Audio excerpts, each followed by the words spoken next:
Je suis né à Dole le 28 novembre 1925. Papa était polonais et maman était allemande. On a quitté Dole, puis on est venu à Pont-à-Mousson. Effectivement, quand j'étais dans le camp, la liberté, c'était, pour moi, ou en prison, ça aurait été quelque chose de fantastique, quoi. Dès juin 1940, à 14 ans et demi, je participe à des actes d'insubordination vis-à-vis des troupes allemandes.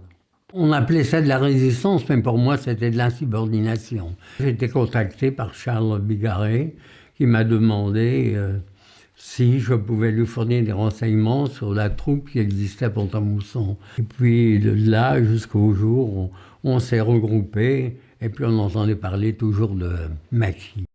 Et de là, on a eu des contacts avec un agent de liaison qu'on appelait Charlemagne. Il devait venir du côté de Briey, parce qu'il avait des possibilités de circuler. On n'était pas conscient du danger personnel. On pensait du danger surtout pour la famille, quoi. Les représailles qu'il pouvait y avoir. Vers le 3 ou le 4 septembre, on reçoit les ordres de l'état-major de Pont-à-Mousson de descendre sur Pont-à-Mousson. L'officier des États-Unis dit « On va raser Pont-à-Mousson rive droite, on va raser. Il faut trouver des volontaires pour aller du côté allemand pour savoir quelle est la quantité de troupes qui est là-bas et le matériel qui est là-bas, donner des informations sur la capacité allemande qui est là-bas. » Bon, alors... moi, je me désigne volontaire. J'essaye de trouver le gué parce que j'allais à la pêche, rien ne bouge. Je vois un chemin, je prends le chemin, et puis à un moment donné, il y a un croisement, il y a un Allemand qui se dresse devant moi. Et l'Allemand, je crie en allemand, en dehors, haut les mains. L'Allemand lève les mains, mais il y en avait deux qui était derrière moi, qui tapait sur les cuisses, parce que j'avais été déjà repéré. Alors il me désarme, et celui qui était en face de moi dit « American ?» Ah, je réponds « Yes ». Et il y a un véhicule civil qui m'emmène. Et nous voilà partis, on continue dans la nuit, et j'arrive dans une église. Et là, elle est remplie de prisonniers de guerre des USA. Et moi j'arrive là, on m'interroge en anglais. Impossible de répondre maintenant, je ne connais pas l'anglais. Alors, je dis Anne Françoise. Ah bon. Alors de là, il y a deux gardiens qui m'emmènent dans une grange. Ils m'emmènent dans une grange, et dans la grange est remplie de prisonniers de guerre des USA. Hein. Et sur le coup de midi, on évacue tous les prisonniers, mais on me laisse tout seul. Oh, je dis, ça sent pas bon. Il aurait mieux valu que tu partes avec eux comme prisonnier de guerre. Hein, mais là, ça sent pas bon.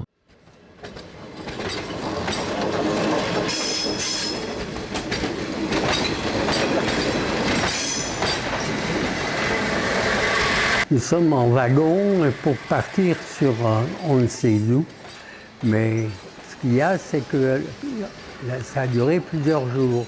On nous décroche dans une gare, et là, à l'arrêt, on ouvre les portes et ce sont les SS avec les chiens qui nous réceptionnent. On nous fait sortir des wagons à coups de trique pour que ça soit rapide. Nous prenons un petit chemin dans un bosquet et nous arrivons sur une plateforme où on se rend compte qu'il y a un camp qui est là, qui est tout illuminé avec des miradors. Et là, nous arrivons devant une grande porte.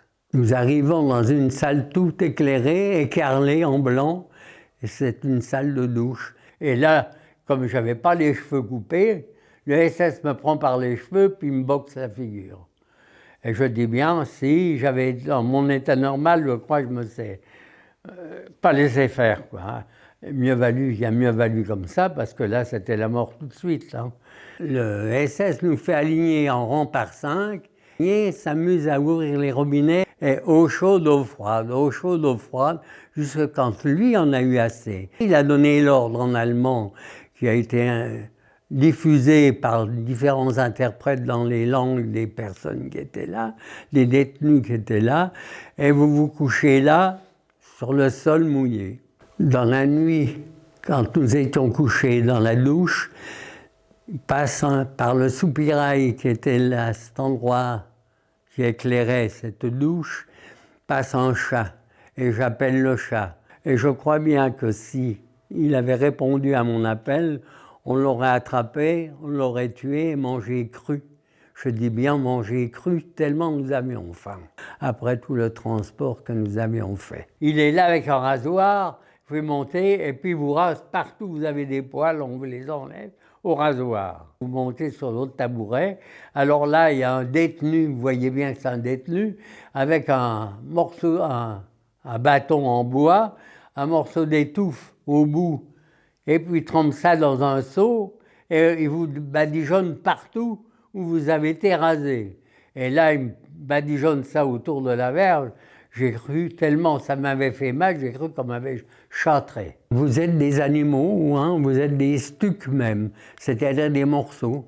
On m'appelle par mon nom, et là, on me donne là, ton numéro, matricule. Il était poinçonné dans un morceau de boîte de conserve accroché à 2 morceaux de fil de fer que l'on attachait au poignet gauche. On va nous servir une soupe. Vous devez manger ça sans cuillère, hein, bien entendu. Vous devez laper ça comme les chiens. Ça faisait 8 jours qu'on n'avait pas eu quelque chose de chaud. Moi, j'ai trouvé ça bon.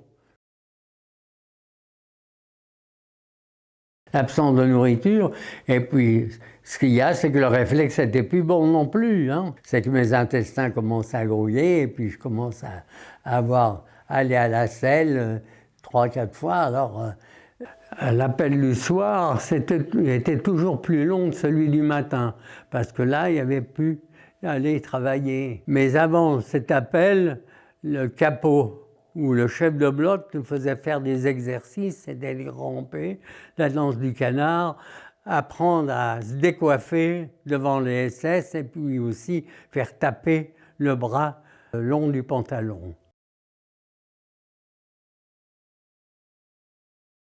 Sont arrivées des familles entières de juifs hongrois, des mamans avec des poussettes et des enfants. Ils sont passés dans la neige, il y avait à peu près 40 à 50 cm de neige.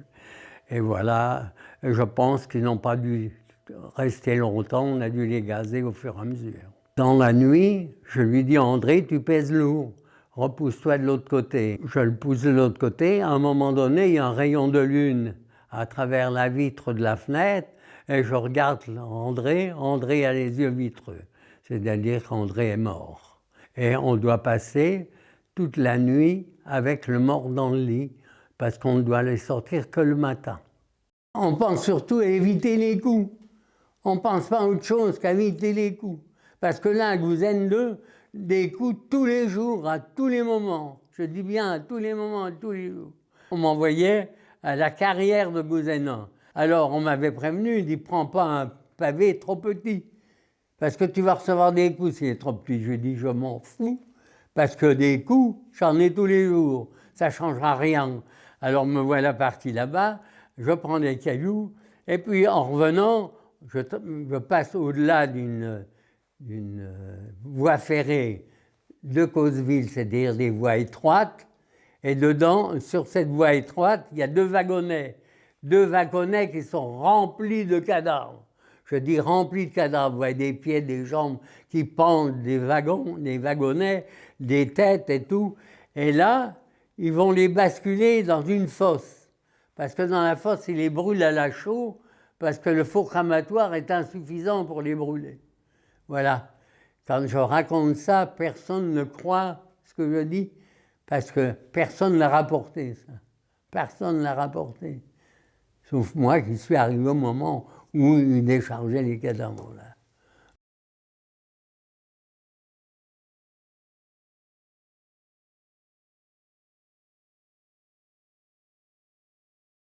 Dans l'état que j'étais, je ne pouvais plus monter une marche d'escalier.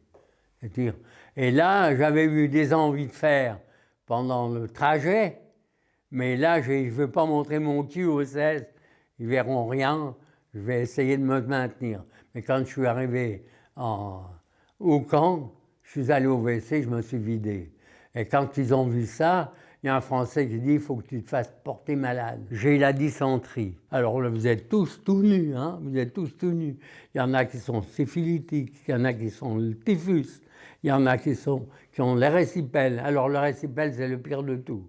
C'est les récipelles, ils avaient la tête enflée, les yeux fermés et de la pommade sur la figure avec du papier brun, du papier pour emballage, quoi, du papier brun. Et voilà. Alors, ce qu'il y a, quand ils descendent du lit, des chalets, ils ne savent pas où ils sont, s'il n'y a personne pour les guider. Bon, ben, il va faire le besoin sur vous, hein, sur le chalet, sur la personne qui est en bas. Il va uriner là, il va faire ses besoins là. Et je dis bien, tous les matins et tous les soirs, on sortait les cadavres. On les alignait le long des chalets des récipelles. C'est indescriptible. Je dis bien, là, on ne peut pas le décrire. C'est pas possible.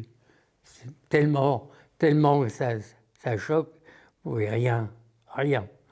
Mais oui, c'est ça le camp de concentration. C'est ça.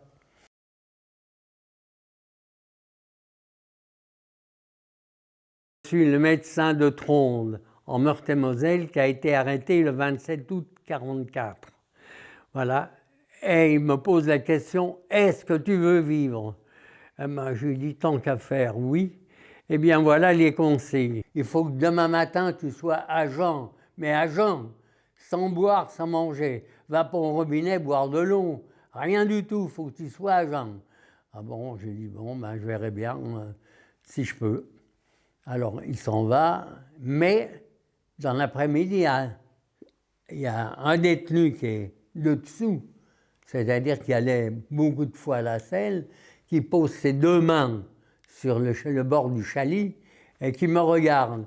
Et quand je le vois, je dis bien, je ne pouvais pas lui donner d'âge. 16 ans ou 60 ans. Impossible de lui donner de l'âge. Et il se retourne toujours tout nu, hein, parce que là, vous êtes tout nu. Rien que le bracelet. Et quand je le vois partir, vous voyez un squelette avec une peau dessus et les excréments autour du trou de balle. C'est tout ce que vous voyez. Je lui dis, je ne veux pas crever comme ça, il est trop vilain. Et il me dit, voilà un cachet, et je reviendrai dans 2 jours te donner un deuxième cachet, pour voir d'abord si ça va mieux. Alors un matin, en travaillant au garage, je vois des camions sur le terrain de sport des SS avec des camions blancs avec une Croix-Rouge dessus. C'est la Croix-Rouge internationale qui arrive. Alors les bruits ont couru, comme quoi il y avait eu un échange de prisonniers. Grâce à Pierre Dex, que j'ai été rapatrié, j'ai été inscrit sur la 2e liste. Nous arrivons à la frontière suisse, nous voyons arriver Pierre Laval avec son chauffeur qui devait demander l'asile politique. C'est quand même lui qui a organisé toute cette collaboration qui a existé. C'était le gouvernement de Vichy, c'était lui le responsable.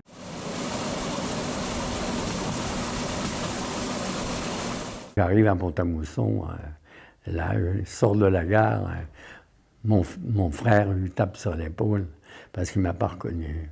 C'est quelque chose, on ne pourra jamais l'effacer. Hein. C'est invraisemblable. Je dis, ça ne peut pas être décrit. Et je dis bien de toutes les nationalités, hein. Ce n'était pas que des Français.